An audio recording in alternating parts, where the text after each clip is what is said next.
Howdy folks, Spencer here, and today I'll be going over the stats for the brand new Hirogen Predator Heavy Escort. As always, chapters to each topic are listed down below. First up, let's go over how you can get this thing. This is a direct-to-infinity lockbox ship, meaning that it is going to be pretty expensive to obtain.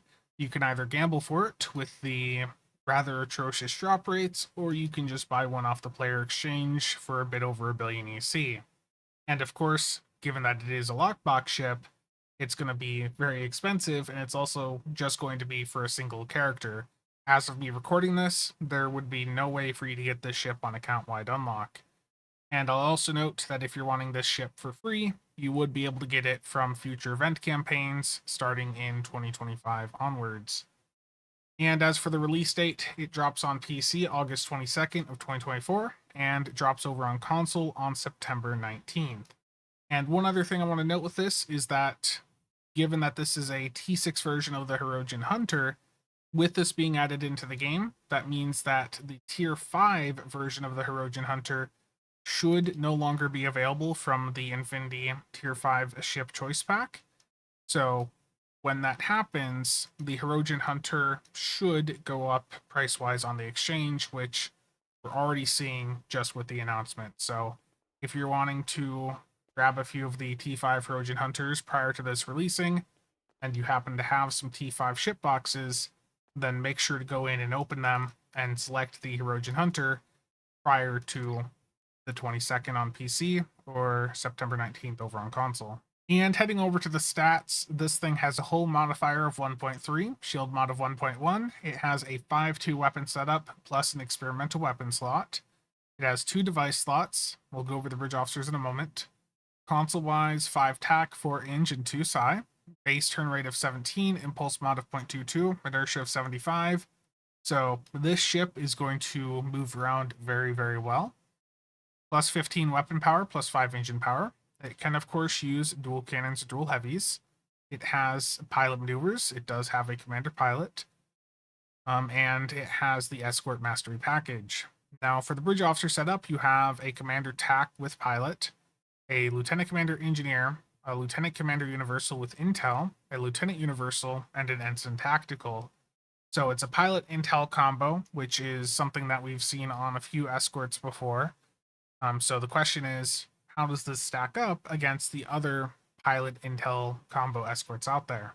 And heading over to the ship comparison, I want to see how the Hirogen Predator stacks up against the legendary Jem'Hadar Vanguard pilot attack ship and the Deimos pilot destroyer.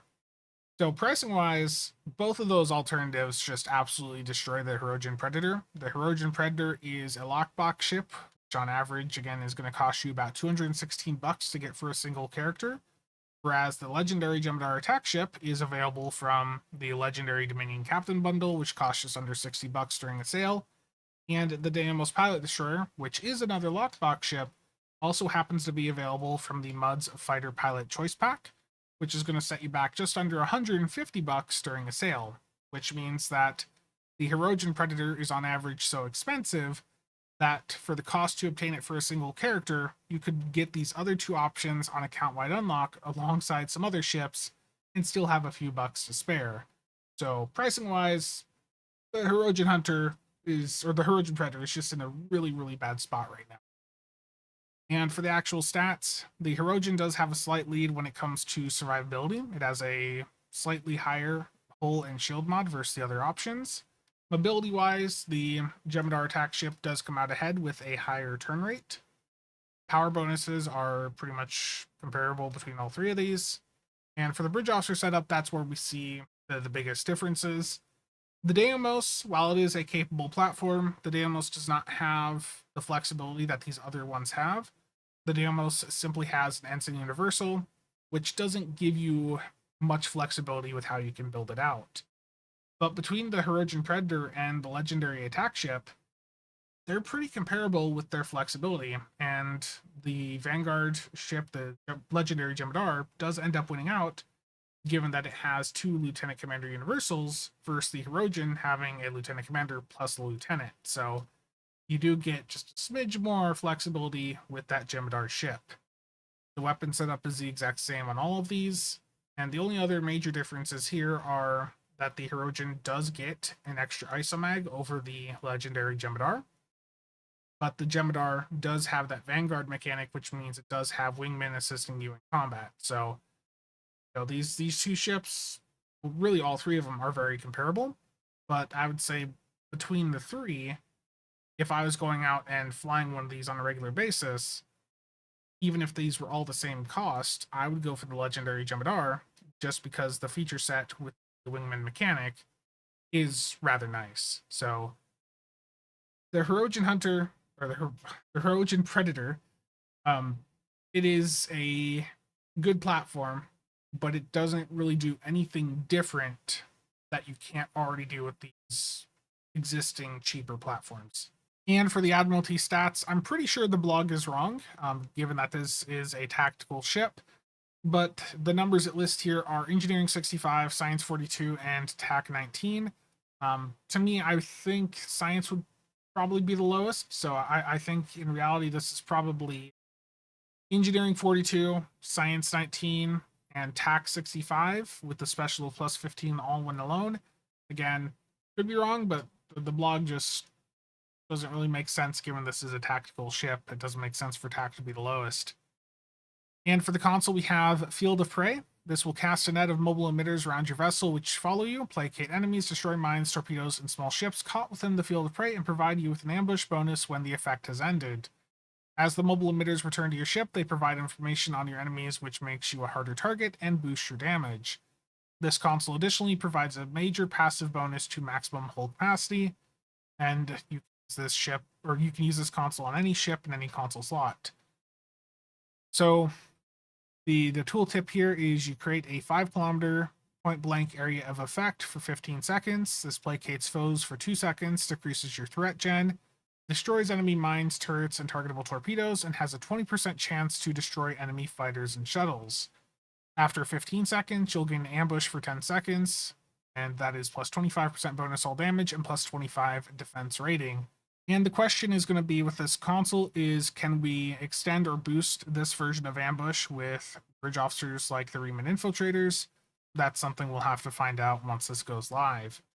But overall, I mean, this console has a neat visual effect, but what this console does isn't anything really that crazy, and I certainly don't think it's going to be enough to justify the over $200 per character price tag this ship is going to have. And next up is the Starship trait, Sure Shot. For 1 second every 10 seconds, directed energy weapons benefit from no range penalty, no weapon power drain, 20% crit chance, and 200 critical severity rating. These are some really strong buffs, but the uptime, just 1 second every 10 seconds, is pretty difficult. The uptime on this needs to be better. It needs to last for more than 1 second at a time. 1 second is such a short time that I think most people won't even notice the no weapon power drain in effect. I think a trait like this needs to be at least active for 5 to 10 seconds with like a 30 to 60 second cooldown. But the 1 second every 10 seconds, just, it's such a short time that I don't really think you're going to see much from this trait. And when you average that out with that 10% uptime, that basically breaks us down to being 2% crit chance and 20 severity on average. And at that point, we do have other traits out there like Universal Designs, Terran Goodbye, which are providing a larger crit chance and or severity buff over time. So it's an interesting concept, but unfortunately, the uptime and only being active for a single second every 10 seconds, it just lowers its value. And heading over to the experimental weapon, this is the Holobolt Heavy Cannon. This weapon is a rapid fire emitter designed to fire photonic bolts of matter at your enemies. Because of the nature of these projectiles, they can maintain integrity over longer distances, allowing you to attack targets that are beyond standard engagement ranges. So there's a Lobi weapon, a single cannon that released with the Hirogen stuff back in the day, that allows you to fire, I think it's from like 12 kilometers away, so this is following on that theme. And the tooltip here is that this can be fired in your forward 180-degree arc. It does physical damage with 100% shield pen, times 5 per second over 2 seconds, and it has a 4-second recharge. So when it comes to performance, we'll have to wait and see. always have low expectations with new experimental weapons. But I mean, it looks like an interesting concept, but I do feel like you're probably trading off some damage in exchange for that longer engagement range. And to wrap things up, I think the Hirogen Predator is a decent ship. It'll work perfectly fine for an energy weapon setup.